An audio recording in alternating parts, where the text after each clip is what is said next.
দীর্ঘ এক দশকের অবরুদ্ধ দশার অবসান হতে চলেছে। গঙ্গার ওপারে নীলসাদা প্রাসাদের কঠোর নিরাপত্তা বেষ্টনীতে হাঁসফাঁস করতে থাকা শিবপুরবাসীর জন্য অবশেষে মুক্তির বার্তা এলো। রাজ্যের প্রশাসনিক সদর দপ্তর ফের মহাকরণের লাল বাড়িতেই ফেরার তোড়জোড় শুরু করতেই একেবারে যেন খুশির হাওয়া হাওড়ার বিস্তীর্ণ তল্লাটে। এতদিন নবান্ন মানেই ছিল ব্যারিকেডের জঙ্গল, অলিতে গলিতে পুলিশের তীক্ষ্ণ নজরদারি আর সাধারণ মানুষের প্রাত্যহিক যাতায়াতের হাজারো বিধিনিষেধ। অফিস যাত্রী থেকে শুরু করে স্কুল পড়ুয়া, প্রশাসনের সর্বস্তরের শীর্ষস্তরের নিরাপত্তার খেসারত দিতে হতো সকলকে। এবার সেই ভিভিআইপি তকমা ঝেড়ে ফেলে পুরনো মেজাজে ফিরতে চাইছে এলাকার প্রবীণ এক বাসিন্দার কথায় ঘরের বাইরে বেরোতে আর কৈফিয়ত দিতে হবে না। কি বলছেন সুব্রত কুমার, শুনবো।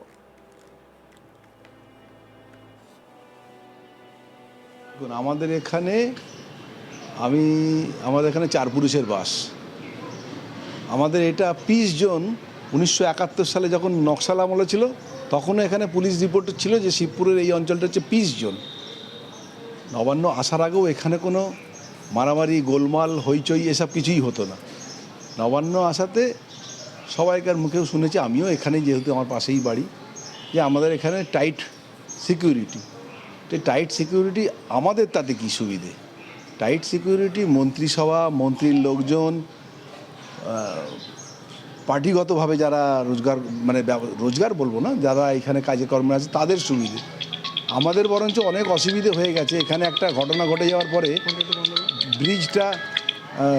ব্রিজটা আমাদের যে টপকাতে গেলে টোটো বন্ধ করে দিয়েছে। সকালবেলা ছেলে মেয়েদের নিয়ে স্কুলে যাওয়া, বয়স্ক মানুষদের নিয়ে যাওয়া, সকাল 7টা থেকে সন্ধ্যে 7টা পর্যন্ত টোটো যেতে দেয় না। প্রচুর অসুবিধে হতো। তো সেসব কথা কে শুনবে? প্রশাসনের পুলিশদের বক্তব্য যে একজন এখানে মারা গেল, সিভিক ভলেন্টিয়ার একজন মহিলা মারা গেল, তারপরেই ওটা বন্ধ করে দিল। তা সারা রাজ্যে কি কোথাও আর অ্যাক্সিডেন্ট হচ্ছে না রাস্তাঘাটে? তাহলে কি সব রাস্তায় গাড়ি ঘোড়া বন্ধ হয়ে যাচ্ছে? তা তো হচ্ছে না। তো এইসব সমস্যার কথা কে বলবে, কাকে বলবে, কে শুনবে? আমার বাড়িটা যেহেতু একটু দূরে, নবান্ন থেকে, সেই জন্য কিছু অসুবিধা হয়নি। তবে শুনেছি আশপাশের লোকেদের, যেমন বাড়ির সামনে দেখবেন রাস্তার, আপনারা খেয়াল করে দেখবেন ব্রিজের ধারে টিন দিয়ে 10 ফুট উঁচু করে ঘিরে দেওয়া হয়েছে। নবান্নর ঠিক পাশেই আমার গোডাউন আছে, হ্যাঁ, আর তার পাশেই একটি বাড়ি দেখবেন, আপনারা যাওয়ার সময় দেখবেন টিন দিয়ে ঘেরা আছে। ওই বাড়িটা 5 বছর আগে প্রমোটিং হওয়ার ব্যবস্থা ছিল, কিন্তু সে করতে দেওয়া হয়নি বিভিন্ন রকম প্রশাসনিক ব্যবস্থার মধ্যে। তবে হাইকোর্ট থেকে এই মাস 2 আগে অর্ডার বেরিয়েছে যে না, সেটা বাড়িটা হবে, এবং বাড়ির যা যা নিয়ম সাধারণ বাড়ি যেরকমভাবে হয় সেরকমভাবেই হাইকোর্ট থেকে সেই অর্ডারটা বার করেছে।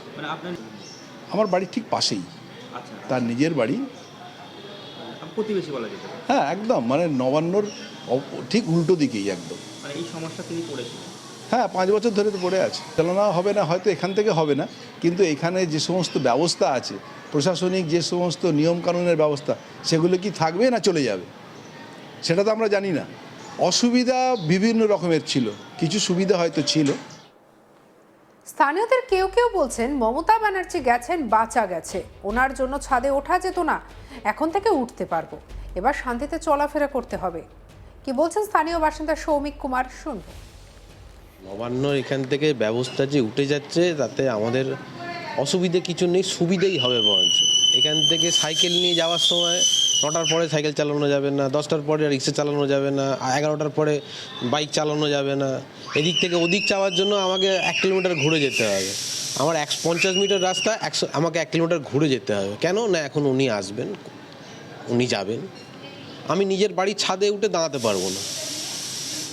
আমার উল্টো দিকে এখানে 5 তলা বাড়ি আছে, বাড়ির ছাদে উঠে আমি দাঁড়াতে পারবো না। কেন না, উনি বারান্দায় দাঁড়িয়ে আছেন, তাই নিজের বাড়ির ছাদে দাঁড়াতে পারবো না। ছাদটা কেন করলাম তাহলে? হ্যাঁ, গেছে, বাঁচা গেছে, শান্তি হয়েছে, শান্তি।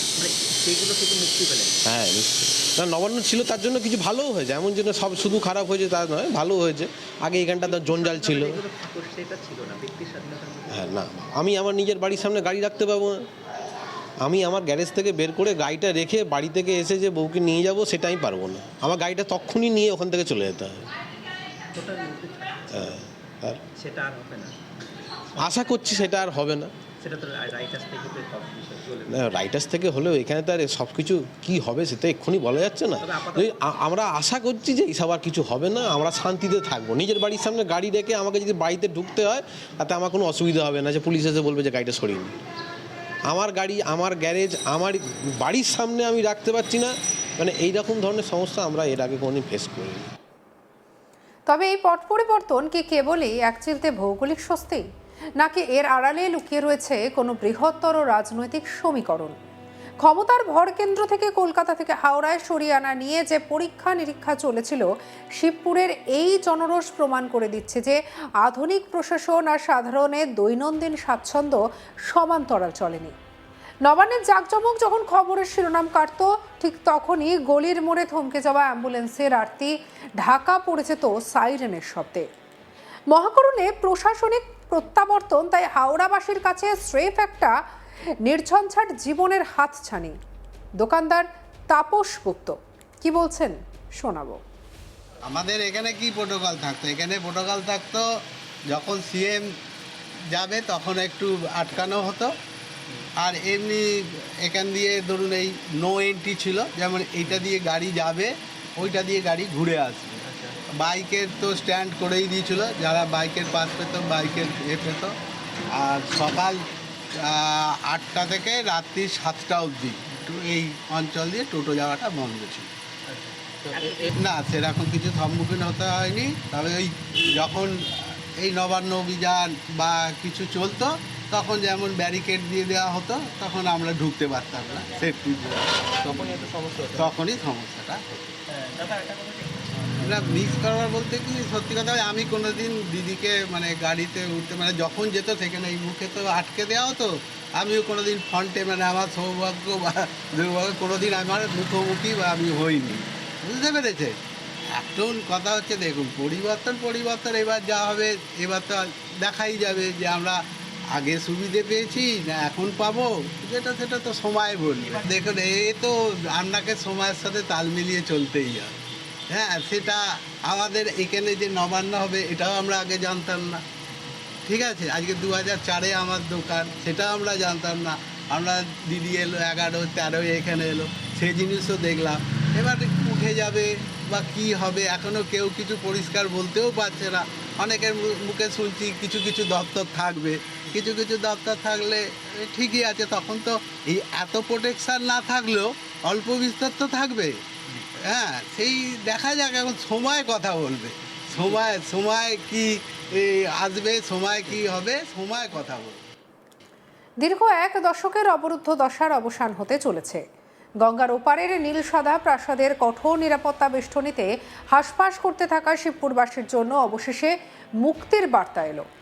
রাজ্যের প্রশাসনিক সদর দপ্তর ফের মহাকরণের লালবাড়িতে ফেরার তোড়জোড় শুরু করতেই খুশির হাওয়া হাওড়ার বিস্তীর্ণ তল্লাটে। আপনার মতামত কি এ বিষয়ে জানাতে ভুলবেন না কমেন্ট সেকশনে। আরও খবরের জন্য সাবস্ক্রাইব করুন আজ তাক বাংলাকে।